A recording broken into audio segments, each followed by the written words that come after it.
What is going on, everybody? It's your boy Jewelry Bonney back at it again with a new video today. Today we're going to be taking a look at one of my favorite leaders that have come out recently for sure, and that is just one of my favorite characters in the show, which is a hot take, but it is going to be Usopp. Now, I'm playing a very special type of Usopp. There's a more traditional build that plays out the Dressrosa package that came with the most recent set in OP10, and I'm not playing that build. I'm playing it more close to what Sakazuki would run, because fortunately for Usopp, it's one of the best color combos in the game, and that's blue and black. Blue and black is a really good color combo because you can minus black and you can remove with blue, and blue has some really good removal cards. So that's why I prefer to play the Sokka package based off the fact that it gives you more options, more versatility, and overall to me is just a more fun deck because of that versatility. You're not relying on your curve and your stage so much as you do with the Dressrosa build. This one, you do rely on some cards for sure, and to see like your good hands like you would with any deck, but you can definitely play with different strategies and different ideas as you go down the list. But as we kind of, go through this deck, I'll kind of teach you some of the strategies that you want to play with and how you want to play this deck out in the ideal way, but there is no perfect format for this. So without further ado, let's just get right into the leader. So to start out, we got Usopp. He has the ability to give any Dressrosa character, if it's a 2 or greater, +1 cost. So right out the gate, it makes it really hard for removal decks to KO some of your stuff, or bottom deck your stuff, or, bounce it back to hand. It makes these 4-cost 5s, and then whatever, up and up and up the board. So it's very nice to have that ability for a lot of removal decks, more than you think. And then on top of that, to even further with removal and just any board clearance, Usopp has an ability that if one of your Dressrosa characters were to be removed from the field by any effect, or was to be KO'd, you can draw a card if you have 5 or less cards in hand. So that's something that you really got to keep in mind. And people can play around it, but you can also play around their play around in a weird way, by just keeping yourself not at maybe not at a 5-card limit, but maybe at a 4-card limit. So that way you can take a life and KO something. So it just makes it a little harder for them to deal with. But let's just get right into the deck. To start out, we've got 2 things from OP10, and that is going to be our Kuroses. This is a really good blue card. It's a 7-drop 9k, so a great stat line right out the gate, and it returns a 5-cost or lower character. In the past, the Sokka decks, you would have seen Borsalino ran. Now we have Kuros. It's a higher stat line. It returns a higher cost back to hand, which can be just as effective as just bottom decking a 4 or less. So I think overall playing out the Kuros is really good. On top of that, if it does get removed from field due to like a Red Rock or KOing, or maybe even just getting swung into, you do get to proc the leader effect if you have 5 or less cards in hand. So it's good just to have so you can proc leader. Now moving on from there, we got our Searcher. Now Leo is really good for 2 things, searching and for cycling. So as you would assume, since he can search out cards, his ability is when you rest the leader stage, you have to play him out, rest the leader stage, top 5 cards, and then you draw 2 Dressrosa type cards that isn't Leo, and then you trash a card. So let's say you have a Hina in hand, obviously you're going to Leo, trash the Hina, so that way you can cycle later, or maybe you trash Solomon or something like that. But the idea is you try to clear these bricks out and get ready for your following turns to come up, and it just helps you kind of keep your hand fresh and cycled as you go along. Moving on from there, we got a 2 of Orlumbus. In Sokka, you would run Kuzan, the 4-drop, and you can run him in here too, but I just think Orlumbus, A, gets immediate value in terms of removal, because you can, on the turn it's played, activate main and do a minus cost, which is good into both Blackbeard, paired with Houndblaze, as well as many other decks. Even something like a Bonnie takes a lot of effect against this because it minuses 4 down from something like a if they have a kid on field, an 8-cost kid, you -4. If they don't have anything to stop the removal, you just Zoro out and you kill the kid. So 2 cards to kill. It's really, really good. So, but you only want it at 2-0 because it is a very situational play. It's not super consistent, but it does have a 1k counter stat line, so that's very nice. Moving on from there, we've got one of our best minus cards in the game, so our best cost reduction cards. For this deck specifically, it's Solomon. The reason it's so good is, 1, it trashes a card from your deck, so you can continuously build your trash so you can get your Tempest kicks online quicker. It has an on play and a when attacking, so theoretically you can -4 because it's a -2 on play and a when attacking -2, and in both cases you have to trash 1 from the top of your deck. on top of that, it is a 3-drop stat. So because it's 3-drop, it can be played out by things like Rebecca, and that's, a really good useful tactic is to go Rebecca into Solomon to reduce something down if you don't have Hina in your trash, and then you can at least get rid of a 6 cost with the Zoro. But if you don't have that, Solomon is just a great play to play out at your 3-on turn to get him established on the field.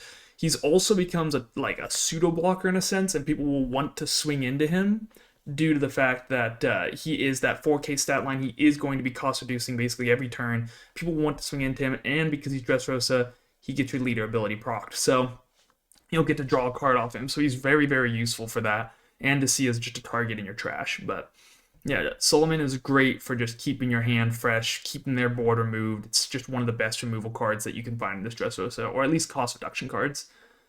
Moving on from there, we've got our 2Ks. Bartolomeo 2Ks, we'll run 4 of those.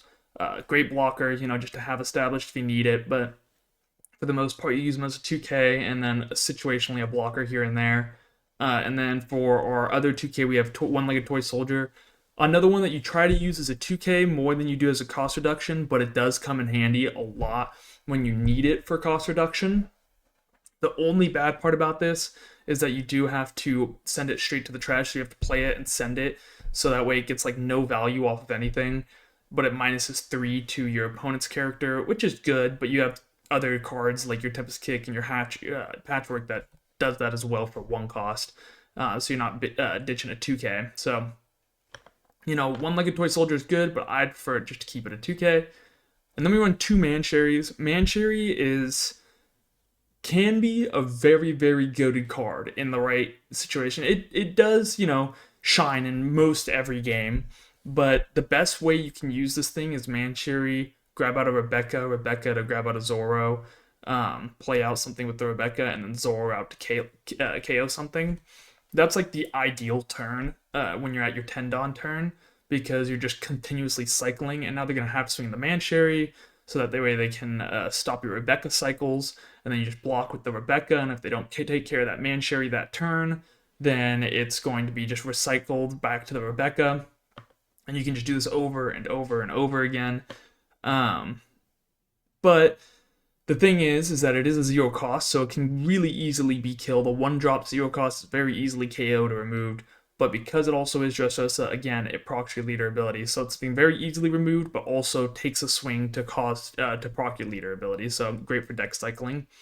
Moving on from there, we've got one of our goats of the deck, Rebecca, the blocker. So with this Rebecca, you can draw out a 3 to 7 cost black character from your trash, and then you play 1 cost 3 or less black character from your hand as rested. That allows you to play basically your Solomons, your Hinas, One-Legged Toy Soldier. You can even play Mancherry if you really want to. But your ideal targets are your Hinas and your Solomons. Maybe a Bartolomeo if you want somebody to just swing into them. But the ideal situation is, you play out your Hina, you reduce by -4, and then you have this body on field, and then you can also remove something with your Zoro or a Hound Blaze or whatever you choose to do so. But Rebecca is really good for keeping your board wide, reducing their board down, and then KOing stuff. So as a whole, it also becomes a blocker. You got to keep that in mind. I almost forgot to mention that. So it's a blocker naturally because of Usopp's effect. It gets +1 cost, so it's a 5-drop blocker essentially. And if you block with it, it does proc the leader ability because it is Dressrosa. Moving on from there, we've got Rob Lucci. Now, I've thought about reducing this guy down to 2 and putting in 1 Stussy. It is an idea, and I probably will end up doing it. But Rob Lucci is really good for matchups like Doflamingo. They're still up and running, and Limbs, stuff like that. Anything that wants to build a wide board fast, Rob Lucci can handle that because it can remove 2 things at once.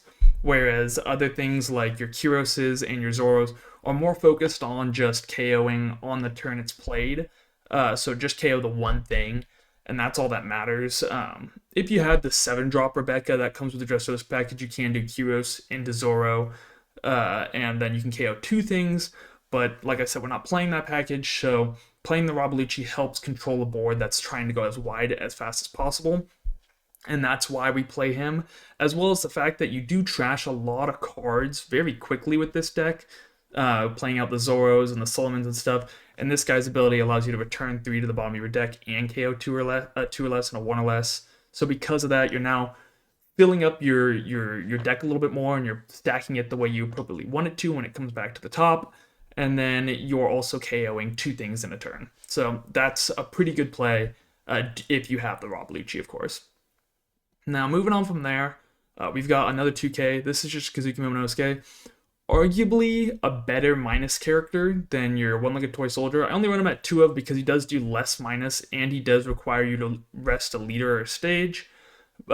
Which means that you can't use Zoro and him. Well, you can use Zoro and him on the same turn, but then you don't get a leader swing because you have to rest the leader or the stage for this one, and you have to rest the leader or the stage for this one. So if you have them both out on field, you have to do both rests. Or if you only have just the leader out on field, you can't hit both these in the same turn. Hence why you only run him at 2.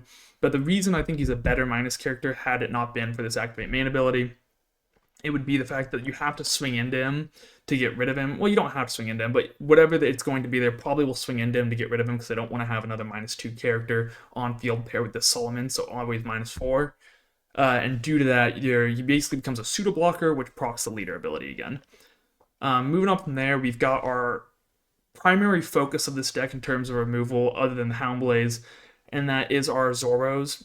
Zoro, it removes a 4-cost or lower, which is really good for 4 Dawn KO 4-cost or lower, with the ability of just resting your leader, your stage, and then you trash 2 from your deck.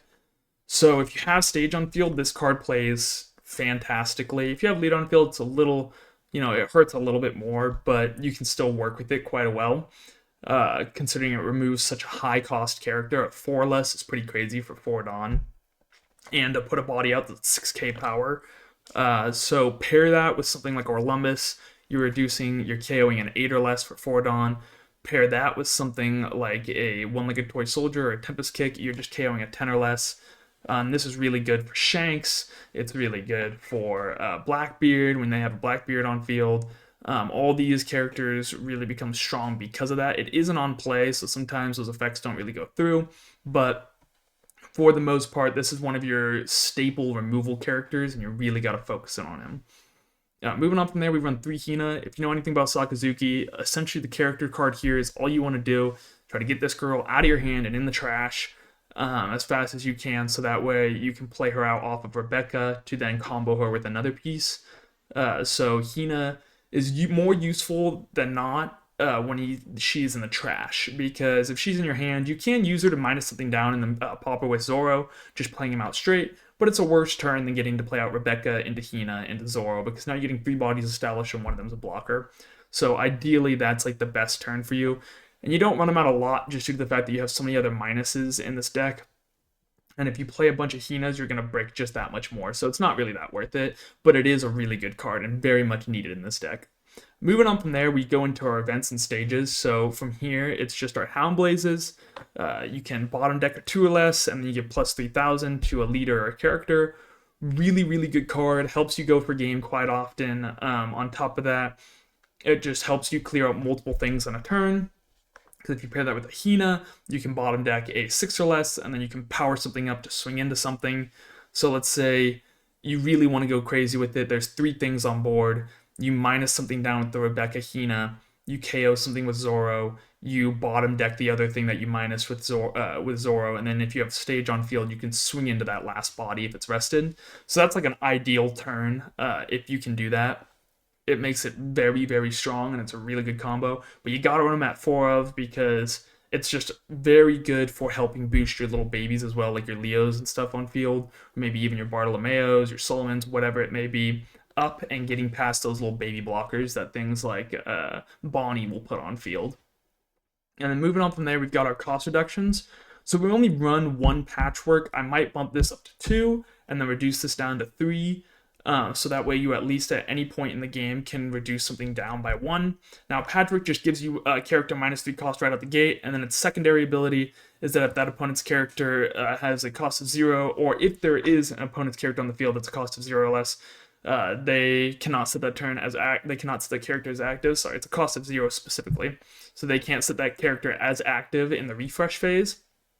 So it can come in useful if you reduce it down and then freeze out a character, you can do that if you just don't have the removal and you need to stay alive for the next turn. You can pair that to do that, but usually you just use it to -3 from something for 1 Dawn, and then KO with the Zoro, Lucci, bounce back to hand with Kuros, however you really want to do it. That's kind of the idea there. So it's a guaranteed -3, which is really nice. Moving on from there, we got our Tempest Kicks. This one is if your trash is 10 cards or less, you can you draw 1 card when you use it. Trash is 10 or less cards, or 10 or more cards, I mean. Give up 20 of your opponent's character's -3 cost for the turn. Really, really good card for removal. Keeps your hand fresh, keeps it healthy, and then on top of that, you are reducing a character by -3. Pair that with Hina, you're now reducing a character by -7, getting it into a 3-drop range, and that makes it very easy for Zoro to hit. So this combo right here, Tempest Kick, Rebecca, Hina, Zoro, basically just kills any 10-drop and then just gives you a full board ready to go for the next turn. So really, really good. And to final it off, we have the 3 stages of Krita Coliseum. I used to run them at 4. Just not so necessary anymore. I don't think so, in the sense of Solomon doesn't necessarily need to swing on the turn he's played. It's really nice if you can get that combo off, but doesn't necessarily need to. Zoro proccing with the stage ability instead of using your leader is way better, and it helps to swing in with him. But if you don't see it, it's not the end of the world. Plus, a lot of the cards that we're running here won't benefit from the stage much at all. The only 2 that really benefit that much, I guess the only 3, is the Kuros, the Zoro, and the Solomon. So to run 4 stages just purely for these cards that you may not even see during the game for whatever reason, is just not quite worth it, but it is really nice to get it in your starting hand and play it out immediately just so you can get value down the line. But yeah, as a whole, that's kind of the deck. That's kind of the idea behind it, is just to reduce things down, remove them, just like Sakazuki would, and use this leader ability as much as you can to keep getting card draw over and over and over again. Paired with these blocker walls that you can put up, it just becomes really, really good. So far, I've had a lot of fun with it. I've seen a few lists that build it a little bit differently, but this is kind of how I've concluded my build on. And I might change a thing here or there, might put 1 card in, take 1 card out, but I think this will be mostly where I'm sitting at for the future to come. Who knows how long I run this deck for. So yeah, if you like it, try it out, try it on the sim, and then tell me what you think works best. But without further ado, let's just get right into some games. Alright, so we're starting with going against a Belo Betty. We're going to try the going first curve here. And we'll mulligan this hand. Try to get, Rebecca's pretty nice. Grabbing the Tempest Kick. I think we're just going to use Tempest Kick right out the gate to try to draw a little bit deeper. Getting this Rob Leachy is going to be pretty helpful, because we'll be able to KO things pretty easily with this. With that paired with this Solomon, it's going to be nice. He might just take this, which he usually does, and then triggers out of body. But he does not get the trigger, which is also very nice. 2 Tempest Kicks and trash is kind of stinky, but luckily with 5 Dawn, we might be able to KO at least one of these 2 things. He is going to go a 5 into there, and then we're going to might just take both these here. Now we're going to give him a 1-2. And then I think the best option here is get rid of this Karasu. By going just 4 into 2, -2 here. Let's see if he gives that up. He does. And then we'll go... Yeah, I think best option here is just Lucci out. Try to survive till the next turn. It's kind of the ideal play. Let's swing 5 to face, see what happens. Maybe he gets a body triggered out. If he does, it might just be over. It's not, so we're not in a terrible position yet. We'll return these 3 cards, pop this guy, and then we'll just play out stage. Get that ready for next turn. He'll probably swing into my Solomon, is my guess. He did get a Ivankov, which is really good, and then maybe even gets another guy off of this. If he does, it's just kind of, I hope he kind of breaks here. If he does, he's getting a really good curve right now, because he just searched out this Ivankov to play out the Ivankov, and then to play out what, okay, that's not the biggest worry, I guess. I don't think he'll use leader ability. Maybe he will. My bad. I guess he's just going to go for it. He might just reduce his whole hand down here, which is fine overall. I don't think it's the biggest deal. But seeing 2 Hound Blazes kind of stinks. We'll ditch a Leo. And then we'll take this one, because we don't want to go down too low. But we can definitely KO a lot of things here. Especially with stage on the field. I think that makes it very nice. Because we can go Solomon to swing into the Ivankov. And then reduce this down twice. I'm trying to think of the best path forward here. Maybe we go Rebecca into Hina to minus this down, swing into this guy with 8, and then, swing to this guy with 6. Let's start with this. Let's go with the 6 here. See if he gives us this. If he does, we're doing pretty good, because then we can go Rebecca into Hina to minus here, and then we can swing into this guy with our Rob Lucci at a 9k power, and he won't be able to get out of that. But he might just keep him alive, which is, you know, annoying, but I don't think it's the end of the world. Okay, perfect. So yeah, now we go this into our Hina to reduce down, boost here, kill here, and then 9 here. He has to give us his whole hand if he wants to keep this guy alive, which he won't. And now we've kind of got control over the board, which is really good. He might just try to rush us down here. It's kind of seeming like that's what he wants to do. I don't know if he's going to quite have enough to do so. And if he doesn't take care of these bodies really quick here, he's going to be in a bad situation. We'll just wait for a second, make him think that we're thinking, and we'll just take it.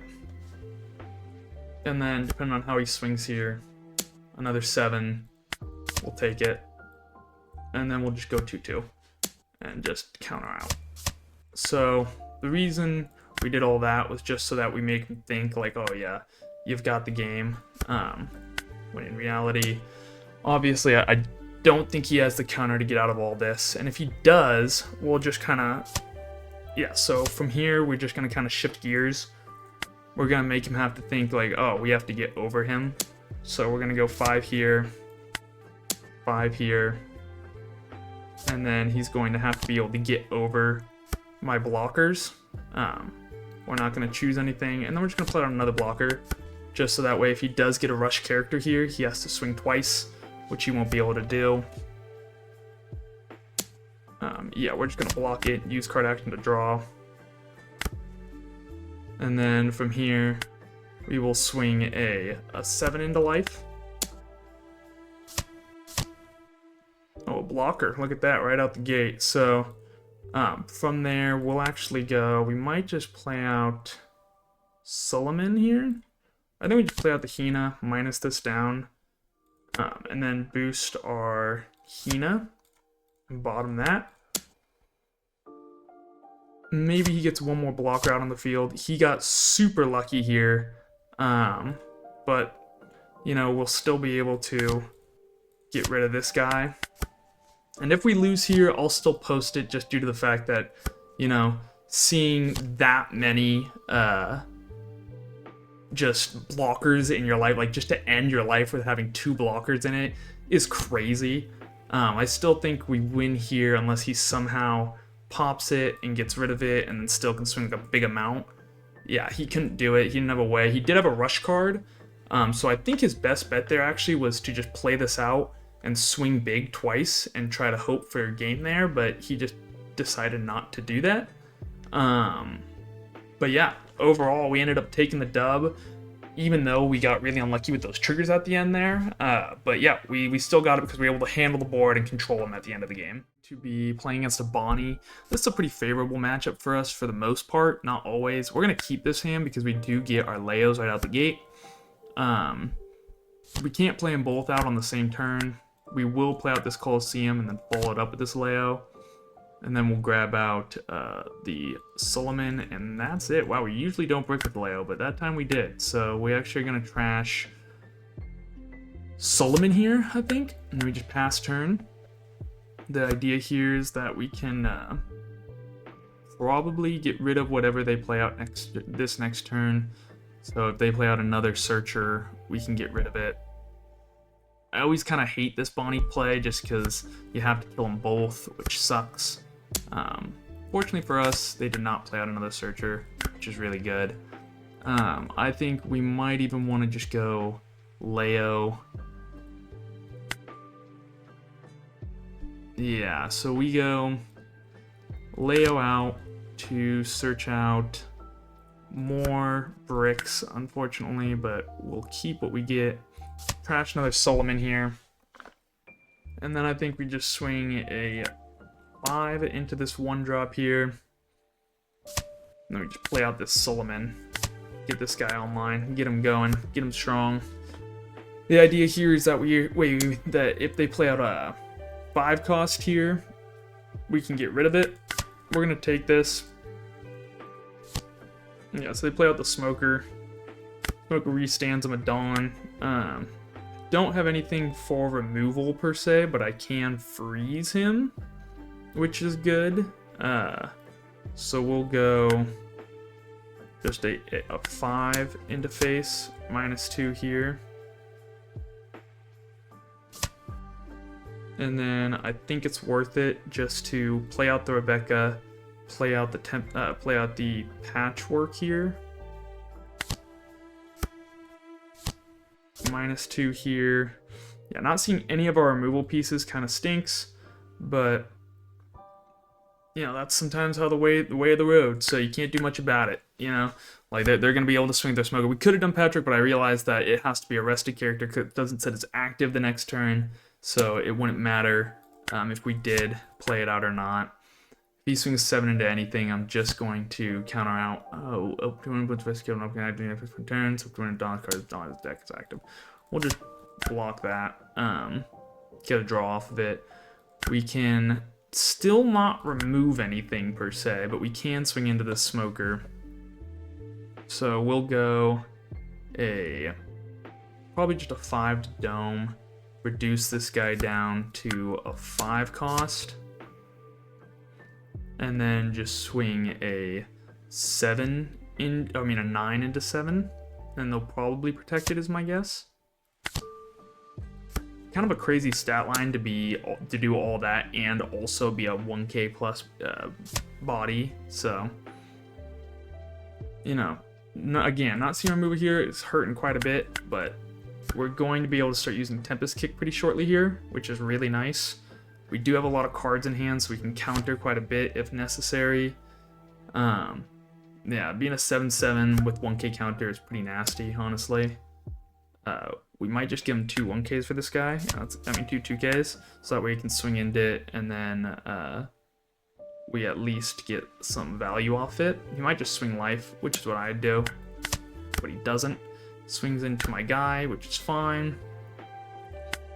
From here, we're able to Tempest Kick this guy and hope that we get some removal. We finally see our removal pieces, so we're going to be able to remove this guy, pop him, swing into this guy. Pop there. We'll just swing really big into this guy, and then probably play out a Man Sherry. I'm thinking we swing another 9. Or should we just swing 11? Let's just swing 11 into the 7. And regardless of what he rests here, yeah, we'll just go like that and just leave it there. So the board's clear. They have 1 swing, which is their leader swing. They might just try to take out something here, kill one of these Zoros or something. We're going to give him this 1-drop Orlumbus probably, and then here comes the Eustace. The Shanks, which is fine as well because we can now play out a Solomon. Let's see, we go swing with Solomon minus his 2, play out a Solomon minus his 2, so that's down to 5 now, and then this, yeah, we can do this. So we'll go Solomon minus 2, 4, 2-drop, Yeah. We'll play out Solomon to -2 here. And then we will rest 1, 2, minus here. And then we'll go this guy right here to bottom here. We'll go a 5 to dome, and then we'll do another strong 5 to dome, and then we'll play out Man Cherry, and we'll get the Man Cherry online, and then we'll go from there. Man Cherry is now online. We'll return our Tempest Kicks. We'll grab out a probably a Lucci here, just to get this ready for next turn to have some removal. And yeah, so now their board's clear again. They do have Hody, so they might just swing really big into face, maybe into bodies too. That's another option. I'm thinking they just swing to bodies probably. Yeah. So we're gonna let that one go, and he probably just swings what, 8 into 6. Yeah, we'll probably just let it go as well, so that gets some value as well. Unfortunately for them, I do think I'm going to be able to remove this Hody as well, especially with now getting that Zoro into my trash. This guy's definitely going to be getting KO'd, because I can go 4 to play out Solomon. Yeah, so 4 to grab out Zoro, play out the Solomon. Yeah, so we'll go 5 to dome, -2 here, and we get the Hina instead, so it's just even better. Just even better. Yeah, he's trying to make sure that he doesn't go down too low. We're going to play here, grab here, play here, -2 here. We will play here, go bing and bang, and then we'll probably just grab out our Rebecca, I guess. I guess we could have grabbed out the Hina and then had the same play. Yeah, we'll grab out our Rebecca, just have it for the next turn. And then we will play out this... We'll play out the Zoro over here to just KO this guy. And then we'll just end it. So all of our Rebeccas are here and active and just going to get keeping use of, like, we're just going to get the cycle going over and over and over again. He's going to have a rough time clearing out, whereas I'm going to have a really easy time clearing. We'll let that die. That's not a problem.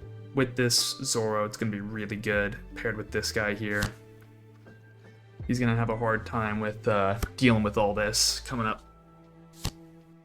Okay, so he gets that. If we have anything for removal, which we will, we'll be able to pop this guy. So we're going to do that. We're going to go bing to go minus here, pop here, play here, use card action. We'll just return 1, 2, 3. We'll pop the blocker in this girl. And then we can go like a 7, I guess, into face. He'll rest my leader swing. And then we'll just swing a 6 into 1. Yeah, and from here, it's just kind of like, I don't know what they do. They could Hody here, but Hody's not going to get them anywhere. Yeah, because they can go 8-8, but they have to clear my board. I'm just going to go really big next turn. I am going to keep him alive, so we're going to go 2, 1.